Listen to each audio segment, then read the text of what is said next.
ولا إله إلا الله والله أكبر سبحان الله والحمد لله ولا إله إلا الله والله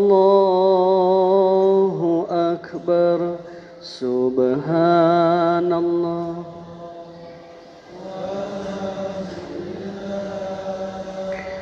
ولا إله إلا الله والله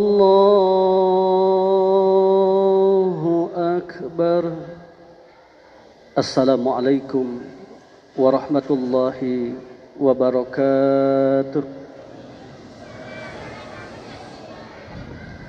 Alhamdulillahi rabbil alamin. Allahumma salli ala sayyidina Muhammad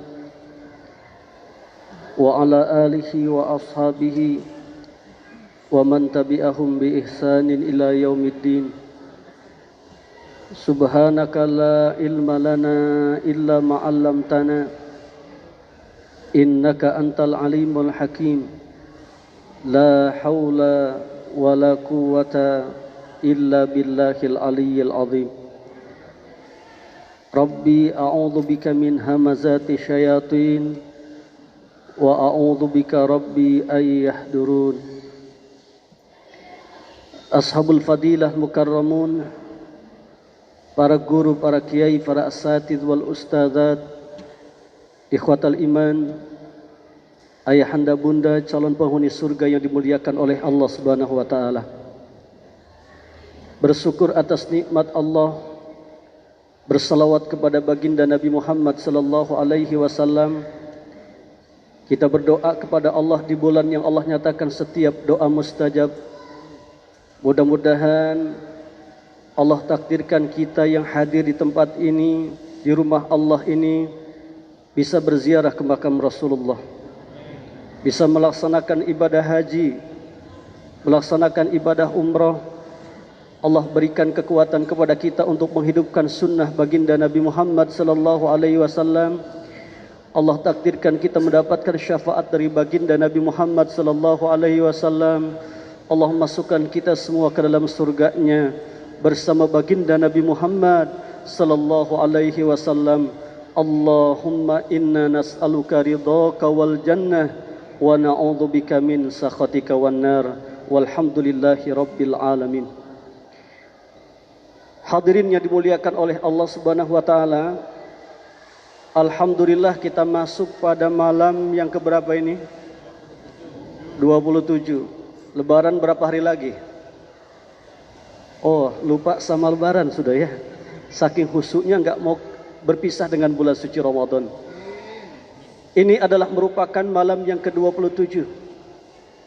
Menurut penjelasan Imam Ghazali, kalau seandainya Ramadan itu diawali hari Selasa, maka insya Allah Lailatul Qadar itu adalah malam 27. Maka mudah-mudahan Allah takdirkan kita mendapatkan malam kemuliaan, mendapatkan Lailatul Qadar di malam ini. Amin ya rabbal alamin. Lailatul Qadar itu asal kata dari Laila dan Qadar. Laila itu artinya malam, Qadar itu bisa bermakna 3. Yang pertama, Qadar itu artinya adalah sempit. Lailatul Qadar itu malam yang sempit. Kenapa? Tanazzalul malaikatu warruhu fiha. Seluruh malaikat diperintahkan oleh Allah untuk turun ke muka bumi ini, membawa rahmat dari Allah Subhanahu wa taala, mengaminkan doa-doa hamba-hamba Allah yang berdoa dan berzikir kepada Allah, dan mengaminkan seluruh doa mereka dan mendoakan mereka. Maka makna yang pertama, Qadar itu adalah sempit. Yang kedua adalah Qadar itu maknanya adalah takdir. Maka sungguh Allah takdirkan hidup kehidupan kita di dunia ini oleh Allah Subhanahu wa taala pada malam Lailatul Qadar. Apakah orang ini bahagia atau tidak? Apakah orang ini husnul khotimah atau tidak? Apakah orang ini miskin atau kaya? ditakdirkan oleh Allah pada waktu malam Lailatul Qadar. Maka bersiaplah malam ini kita bermujahadah, berupaya sungguh-sungguh untuk mendekatkan diri kepada Allah Subhanahu wa taala. Insyaallah kita akan mendapatkan musyahadah, puncak keagungan dan kebesaran Allah akan Allah perlihatkan kepada hamba-hambanya yang sungguh-sungguh untuk mendekatkan diri kepada Allah Subhanahu wa taala. Nah, kemudian makna yang ketiga, qadar itu artinya adalah mulia. Maka sungguh Allah berikan kemuliaan kepada hamba-hamba Allah yang mendapatkan Lailatul Qadar. Kita melaksanakan ibadah satu malam, tapi Allah hitung itu lebih baik daripada 1000 bulan. 83 tahun lebih kita melaksanakan ibadah ketika Allah takdirkan kita mendapatkan Lailatul Qadar. Maka terus berdoa, terus minta, terus mohon agar Allah berikan kekuatan iman Islam kepada kita, keistiqomahan kepada kita, keikhlasan kepada kita, sehingga Allah takdirkan kita mendapatkan Lailatul Qadar insya Allah. Nah, kemudian selanjutnya insya Allah beberapa hari lagi Ramadan akan meninggalkan kita.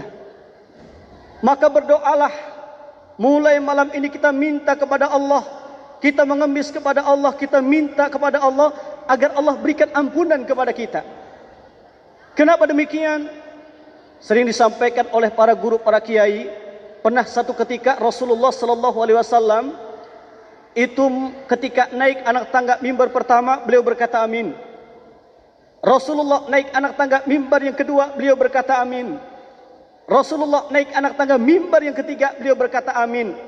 Turun dari mimbar, sahabat bertanya kepada baginda Nabi Muhammad sallallahu alaihi wasallam, "Ya Rasulullah, kenapa kau mengucapkan amin sebanyak 3 kali ya Rasulullah?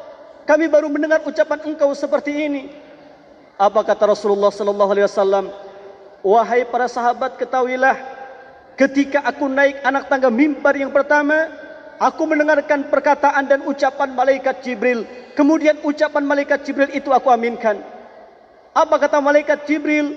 "Celaka bagi seorang hamba yang diberikan oleh Allah, dipertemukan oleh Allah dengan bulan suci Ramadan, tapi tidak Allah ampuni dosa-dosa mereka." Maka malam ini perbanyak istighfar, mohon ampun kepada Allah, bertaubat kepada Allah, kemudian kita kembali kepada Allah, sehingga kita insya Allah ditakdirkan oleh Allah termasuk hamba-hambanya yang minal aidin wal faizin. Hamba-hamba Allah yang kembali kepada Allah, maka mereka akan mendapatkan faizin, kemenangan, kebahagiaan, kemuliaan, sehingga kita termasuk orang-orang yang bisa merayakan Idul Fitri. Idul Fitri. Idul Fitri itu, kau udah ngomongin Idul Fitri ya? Idul Fitri itu asal kata dari Id dan Fitri. Id itu artinya kembali. Fitri itu asal kata dari futur. Futur itu artinya adalah sarapan pagi. Maka Idul Fitri kembali sarapan pagi. Betul.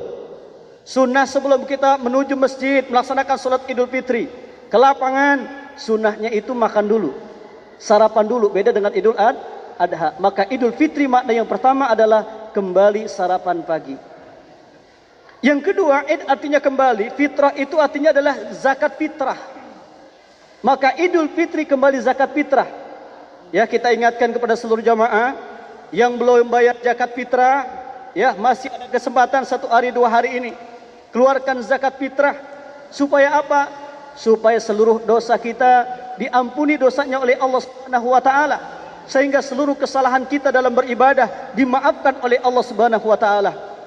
Nah, kemudian makna yang ketiga Idul Fitri, Id artinya kembali, fitrah artinya adalah kesucian. Maka Idul Fitri artinya adalah kembali kepada kesucian. Bagaimana cara kita untuk meraih kesucian dari Allah Subhanahu wa taala? Salah satunya adalah mohon ampun kepada Allah, bertaubat kepada Allah, hilangkan penyakit-penyakit hati yang ada pada diri kita. Insya Allah, Allah berikan kita kemuliaan, Allah berikan kita kemenangan, Allah berikan kita kesuksesan insya Allah.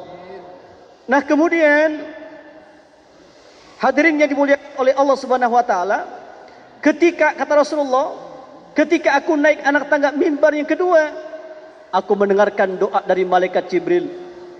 Apa kata malaikat Jibril? Celaka, celaka bagi seorang anak yang hidup bersama kedua orang tuanya yang telah tua renta, akan tetapi anak ini tidak bisa menghantarkan kedua orang tuanya masuk ke dalam surganya Allah Subhanahu wa taala. Maka berjanjilah malam ini untuk senantiasa membahagiakan kedua orang tua kita. Dan Allah takdirkan kita hamba-hambanya, anak-anaknya yang bisa menghantarkan, yang bisa menuntun kedua orang tua kita masuk ke dalam surganya Allah Subhanahu wa taala, insya Allah. Nah, kemudian ketika aku naik anak tangga mimbar yang ketiga, aku mendengarkan doa dari malaikat Jibril. Celaka, kata malaikat Jibril, bagi umatmu wahai Muhammad, ketika namamu disebut, akan tapi mereka tidak mengucapkan salawat dan salam kepada engkau. Maka biasakan, wajibkan ketika kita mendengar nama Nabi Muhammad sallallahu alaihi wasallam diucapkan atau disebut, kita bersalawat kepada baginda Nabi Muhammad sallallahu alaihi wasallam. Allahumma salli ala sayyidina Muhammad. Nah, kemudian yang terakhir, bulan suci Ramadan ini adalah merupakan bulan kemenangan bagi kita sebagai hamba-hamba Allah dan bagi umat Islam. Umat Islam, orang-orang beriman akan menang. Dan itu dibuktikan oleh Allah dalam sebuah fakta sejarah. Betapa bulan suci Ramadan adalah merupakan bulan kemenangan bagi umat Islam. Kita lihat sejarah peristiwa Fathu Mekah, di mana ketika Mekah itu dikuasai oleh orang kafir Quraisy, direbut kembali oleh Rasulullah dan para sahabat, itu terjadi pada bulan suci Ramadan. Kita lihat bagaimana umat Islam menang dalam perang Badar, itu terjadi pada bulan suci Ramadan. Kita lihat bagaimana umat Islam menang dalam perang Salib, itu terjadi pada bulan suci Ramadan. Kita lihat bagaimana sejarah umat Islam bisa menguasai Spanyol, itu terjadi pada bulan suci Ramadan. Kita lihat bagaimana sejarah umat Islam menang dalam perang Tartar, itu terjadi pada bulan suci Ramadan. Sampai hari proklamasi kemerdekaan Republik Indonesia pun terjadi pada bulan suci Ramadan. Maka bulan suci Ramadan adalah merupakan bulan kemenangan bagi hamba-hamba Allah yang berusaha untuk mendekatkan diri kepada Allah Subhanahu wa taala, sehingga Allah takdirkan mereka bahagia dunia dan akhirat. Amin ya rabbal alamin. Demikian, mohon maaf lahir batin. Assalamualaikum warahmatullahi wabarakatuh.